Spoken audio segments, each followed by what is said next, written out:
بسم اللہ الرحمن الرحیم رب السماوات والارض وما بینہما الرحمن لا یملکون منہ خطابا۔ اب انسان سوچتا ہے کہ اب کیسے اتنا کچھ اللہ تعالیٰ دے دے گا، اس لیے کہ وہ تو رب السماوات والارض ہے، آسمانوں اور زمینوں کا رب ہے، ان کو چلانے والا، ان کو رکھنے والا، ان کو سسٹین مینٹین کرنے والا ہے۔ وما بینہما، اور جو کچھ بھی ان کے درمیان ہے سب اسی کا ہے، اس میں سب کچھ آ جاتا ہے نا، جو کچھ اس کے درمیان ہے تو اس کو پرواہ نہیں ہے دیتے وقت، اسی کا ہے سب، وہ الرحمن ہے۔ اچھا، یہاں پر الرحمن کیوں آیا؟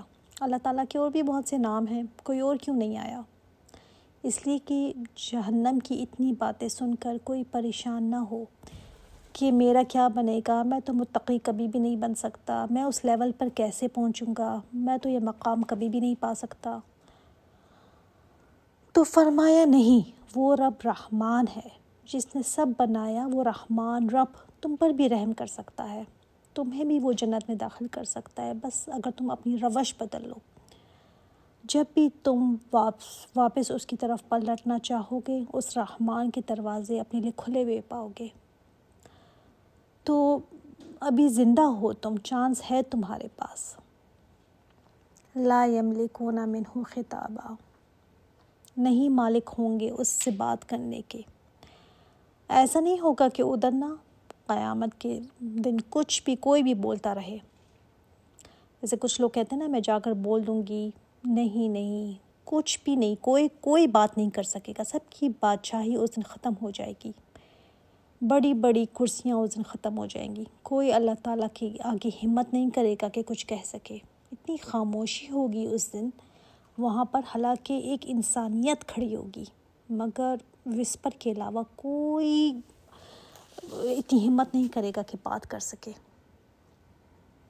یوم یقوم الروح والملائکۃ صفا، اس دن کھڑے ہوں گے وہاں پر ملائکہ اور روح سے مراد یہاں پر جبرائیل امین ہیں۔ کیسے کھڑے ہوں گے؟ صف در صف، اور صف بھی ایسے ایک فرمانبرداری کی علامت ہوتی ہے نا، صف بھی بنا کر کھڑے ہونا، ڈسپلن کی علامت ہوتی ہے، اور ہمیں تو آج تک صفیں بنانی نہیں آئیں، تو فرشتے آج بھی نا صفوں میں عبادت کرتے ہیں۔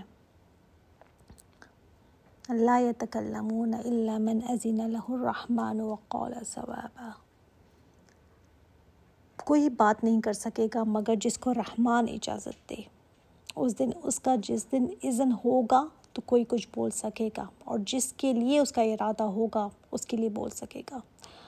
اب وہ کس کو اجازت دیتا ہے بولنے کی؟ اس کی مرضی۔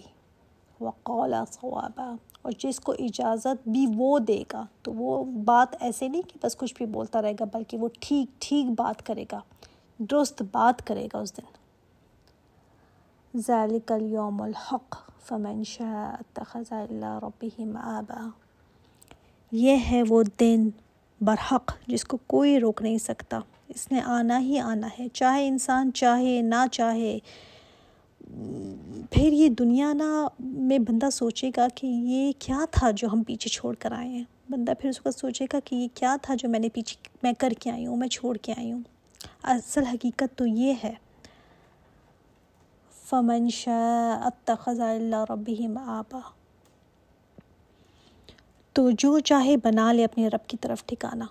سب باتیں دیکھیں پتہ چل گئی ہیں، جس نے اب اپنے رب کا قرب حاصل کرنا ہے، جس نے ٹھکانہ بنانا ہے نا اس کی طرف جنت میں، جو چاہے اب جو خواہش رکھتا ہو اس کی، تو وہ تقوی والی زندگی اختیار کر لے، کوئی زور زبردستی کسی پہ بھی نہیں ہے۔ فمن شاء، جو تم میں سے چاہے، جو خود اپنے لیے چاہے، وہ یہ راستہ اختیار کر لے۔ انا انذرناکم عذابا قریبا یوم ینظر المرء ما قدمت یداہ، بے شک ہم نے خبردار کیا ہے تم کو قریبی عذاب سے۔ قریبی عذاب کون سا ہے؟ دیکھیں موت بھی قریب ہی ہے نا، اور قیامت بھی۔ آپ صلی اللہ علیہ وسلم نے 2 انگلیاں اپنی جوڑ کر فرمایا تھا کہ میں اور قیامت اس طرح بھیجے گئے ہیں، یعنی آپ صلی اللہ علیہ وسلم کا جو آنا تھا وہ بھی قیامت کی نشانیوں میں سے ایک ہے۔ تو اگر ہم ایک دن کو پوری زندگی سمجھیں صرف ایک دن کو، تو سمجھ لیں جیسے آپ صلی اللہ علیہ وسلم نے فرمایا نا کہ اس کی شام تو ہو گئی ہے، تو بہت زیادہ ٹائم باقی نہیں رہ گیا ہمارے پاس، اور موت تو ویسے ہی قریب ہے۔ یوم ینظر المرء ما قدمت یدہ، جس دن انسان دیکھے گا جو کچھ بھیجا اس کے دونوں ہاتھوں نے، وہ نیکیاں ہیں چاہے بدیاں ہیں، جو کچھ بھی اس نے آگے بھیجا ہے وہ تمہارے اپنے ہاتھوں کی کمائی ہے، کسی اور کی کمائی نہیں ہے، اپنی ہاتھوں کی کمائی ہے۔ اس لیے تو انسان اس دن کترائے گا کہ کیوں میرے اعمال نامے کو میرے ہاتھ میں دیا گیا، کاش مجھے نہ دیا ہوتا۔ یہ اس کو پتہ ہوگا نا کہ میرے ہاتھوں نے کیا بھیجا، کہ میں کیا کر کے آیا ہوں۔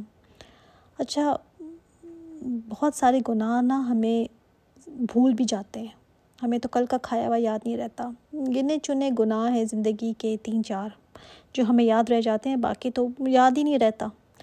لیکن جب اس دن ساری زندگی اس کے سامنے کھول کر رکھی جائے گی، وَيَقُولُ الْكَافِرُ يَا لَيْتَنِي كُنْتُ تُرَابًا، تو اس دن کافر کیا کہے گا؟ کاش میں مٹی ہوتا۔ کیوں کہے گا وہ، اور کب کہے گا یہ؟